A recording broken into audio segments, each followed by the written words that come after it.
निज भाषा उन्नति है सब उन्नति को मूल, बिन निज भाषा ज्ञान के मिटत नहीं एको सूल। विविध कला शिक्षा मिट ज्ञान अनेक प्रकार, सब देशन से वे करूँ भाषा माही प्रचार। भारतेंदु हरिश्चंद्र। अपनी भाषा का गौरव मन को शीतल कर देने वाला होता है। यह अंतर्वेदना को भी मिटा देने में सक्षम है। पराई भाषा उस कृत्रिम दूध की तरह है जो लगता तो दूध है परंतु शरीर में विष के समान कार्य करता है। हमारा देश एक अत्यंत महान एवं विशाल देश है। इसमें अनेक राज्य हैं। विभिन्न राज्यों की अपनी भाषाएं हैं। बंगाल की बंगला, असम की असमिया, उड़ीसा की उड़िया आदि। किंतु जो भाषा संपूर्ण राष्ट्र को एक सूत्र में बांधने में समर्थ है वह है हिंदी। हिंदी प्रायोगिक रूप से अंग्रेजों के समय भी राष्ट्रभाषा थी, भले ही उसे अंग्रेजों ने राष्ट्रभाषा घोषित न किया हो, इसे राष्ट्रभाषा की मान्यता न मिली हो, परंतु तब भी यह हमारे सारे राष्ट्र को एक सूत्र में बांधती थी। आज़ादी की लड़ाई के समय हमारे नेताओं से सबसे बड़ी गलती जो हुई वह यह थी कि जिस प्रकार हमने अंग्रेजी हुकूमत को 7 समुंदर पार भेजा, उसी प्रकार उनकी भाषा को भी उनके साथ ही भेज देना चाहिए था। दास्ता की समिट निशानी ने कभी भी न तो हमारे राष्ट्र का भला किया और न ही समाज का। संसार में आज जितने भी स्वाधीन राष्ट्र हैं सबकी अपनी भाषा है, जैसे रूस की रूसी, फ्रांस की फ्रांसीसी, जापान की जापानी, चीन की चीनी। इसलिए जब भारतवर्ष को आज़ादी मिली तो यह सौभाग्य हिंदी को ही प्राप्त हुआ। पक्ष में तथ्य, हिंदी ही राष्ट्रभाषा, उसके पक्ष में अनेक तथ्य हैं। जिस तरह जनतांत्रिक राजनीतिक दृष्टि से बहुसंख्यक पक्ष का महत्व है, उसी प्रकार जिस भाषा को बोलने वाले तथा समझने वाले सबसे अधिक लोग हैं उसका महत्व अन्य भाषाओं की तुलना में स्वतः ही बढ़ जाता है। भारत में हिंदी बोलने वालों की कुल संख्या 60 करोड़ से भी अधिक है।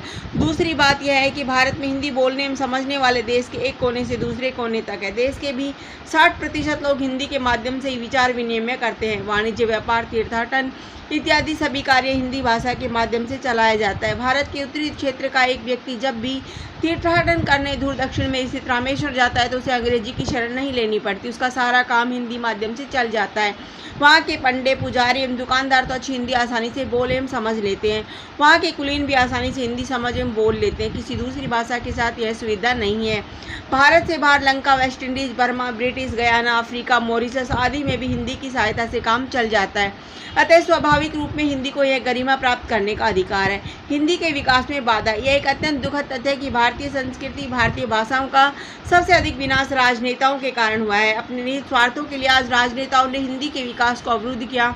प्रांतीयता, जातीयता, सांप्रदायिकता की राजनीति से सत्ता हासिल करने वाले नेताओं ने जानबूझकर हिंदी को रोजगार की भाषा नहीं बनने दिया, जिससे सामाजिक क्षति तो हुई है, राष्ट्रीय क्षति भी हुई है और अन्यतम ही शक्ति रखने वाली हिंदी पिछड़ गई। हिंदी के विकास की संभावनाएं, हिंदी ने अपनी शक्ति के बल पर सैकड़ों वर्षों से अपना विकास किया है। आज हिंदी जापान से लेकर अमेरिका तक में पढ़ाई व सिखाई जा रही है। अगर भारतीय सत्ता के उच्च पदों पर बैठे राजनेता हिंदी को रोजगार की भाषा के रूप में मान्यता दे, हिंदी को भी सभी परीक्षाओं में आधार भाषा के रूप में मान्यता प्रदान की जाए, तो कोई कारण नहीं कि हिंदी अपना संपूर्ण गौरव न प्राप्त कर सके जिसकी वह अधिकारी है।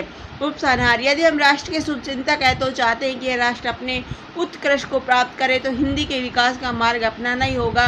वह दिन अब दूर नहीं जब हिंदी अपने वास्तविक अधिकार को प्राप्त करेगी। धन्यवाद। जय